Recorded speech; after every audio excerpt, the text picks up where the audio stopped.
I will deliver a bold plan to cut taxes and grow our economy. I will deliver on the energy crisis, dealing with people's energy bills, but also dealing with the long-term issues we have on energy supply. We will deliver a great victory for the Conservative Party in 2024. My fellow Conservatives, it's time for politics to be over, folks. It's time for us all to get behind Liz Truss and her team and her programme and deliver for the people of this country.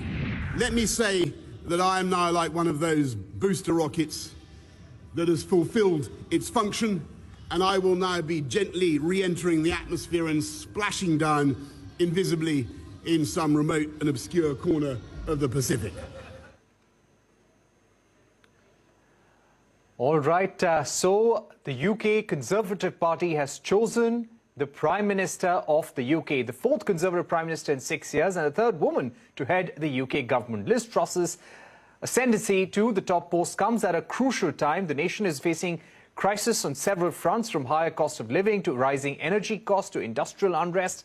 There are several challenges for the UK economy. The Indian government can, however, expect the India-UK FTA talks to be expedited. It was Truss who had signed off on the India-UK enhanced trade partnership when she was Foreign Secretary.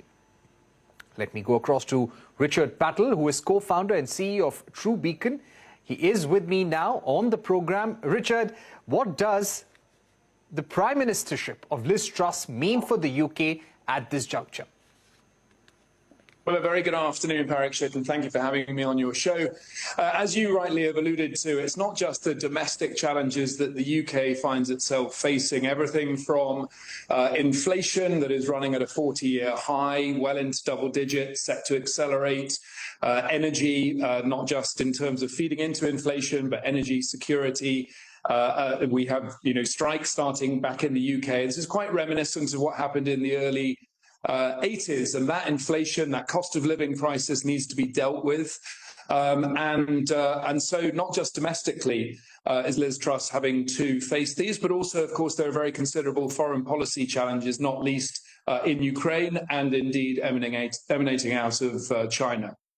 So I think she will be mindful to continue the work of Boris Johnson, attacking those both domestic and foreign policy issues. But of course, the last 2 months have been a tremendous diversion from the British government's focus on tackling those. A leadership campaign, doesn't matter where you are in the world, of course means that the continuity of government and its focus on those key policies has a pause. And I'm afraid that has been a byproduct of this leadership election. Right. Also, Richard, give us a sense of how companies like yours are seeing her plan. She has said that she will deliver a bold plan to cut taxes, to deal with the energy crisis, bring down people's energy bills as well, tackle the other issues facing the economy head on. Do you see a fine print yet? And is there a certain apprehension as to what cost will that be for the US economy as well? Well, the UK economy, I think now... For the UK economy? The UK economy, I think even the most optimistic people in the world would admit that it's got a real chance of slipping into recession later on this year, and she needs to deal with that. But listen, I'm a British national, but I'm now living and operating down here in Bangalore. I've been travelling to India for the last 30 years or so.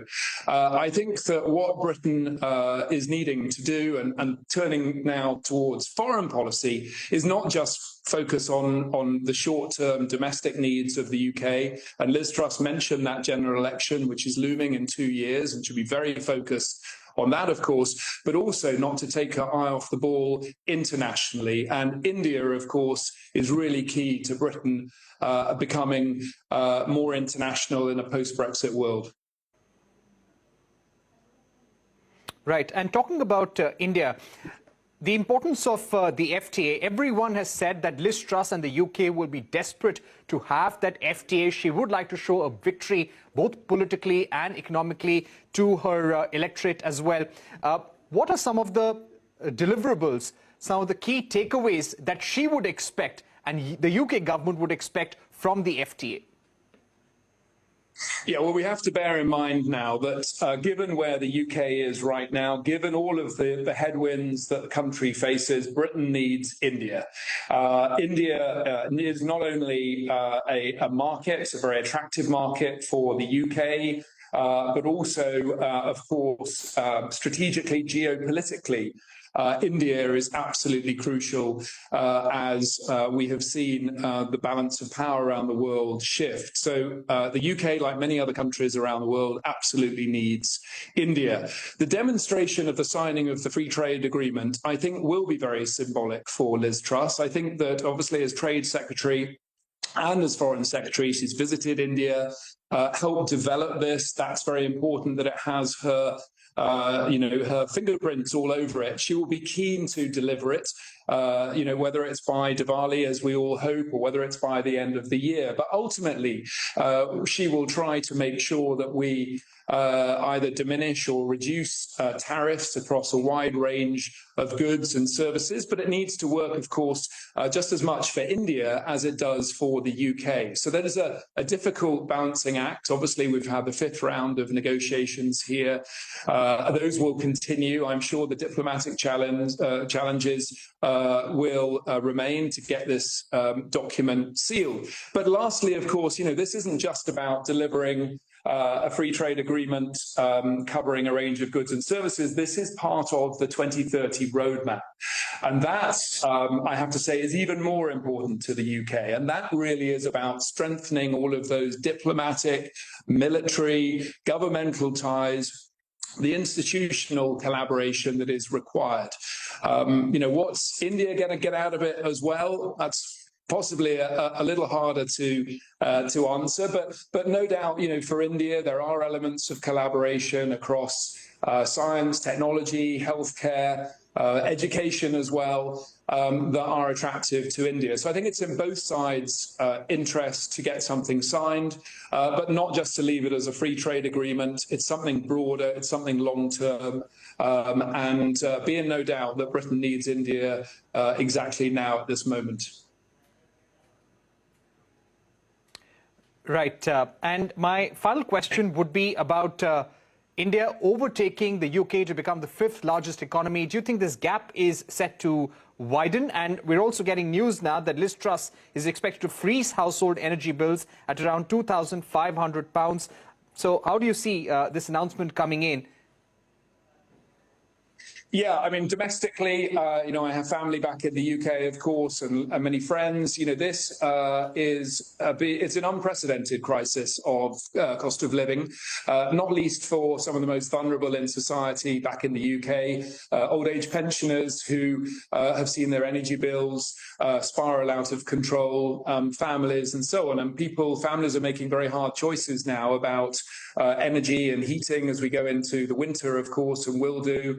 So I think it was largely predictable that Liz Truss would have to demonstrate her commitment to helping British society deal with it. So I think that was expected to a degree. Just in terms of GDP, listen, you don't have to tell me, living here, working here, having seen the amazing transformation of this economy and the exciting chapter that will unfold over the next 10 or 15 years about where India will go. The trajectory is absolutely unmistakable. The GDP, of course, India will, whether you think it's going to be in 10 years, 20 years, even if you're most pessimistic, more so, will be the 3rd largest economy in the world, eventually the 2nd largest economy in the world. And that is now undeniable. But I think that these are, a league table in terms of economic clout, if you like, around the world. I think that what is equally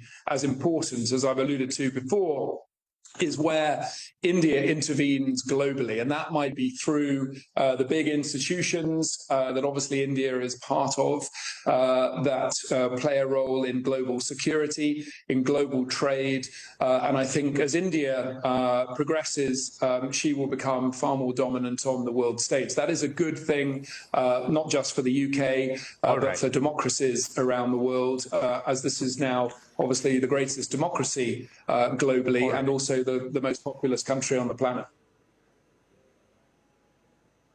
All right, we've run out of time, but Richard Pattle, thank you so much for joining us here on Newscenter, giving us your view on the new Prime Minister, new cabinet that we are seeing in the UK now and the implications for India-UK ties. With that, it's a wrap on this edition of Newscenter. Thank you for watching. Goodbye.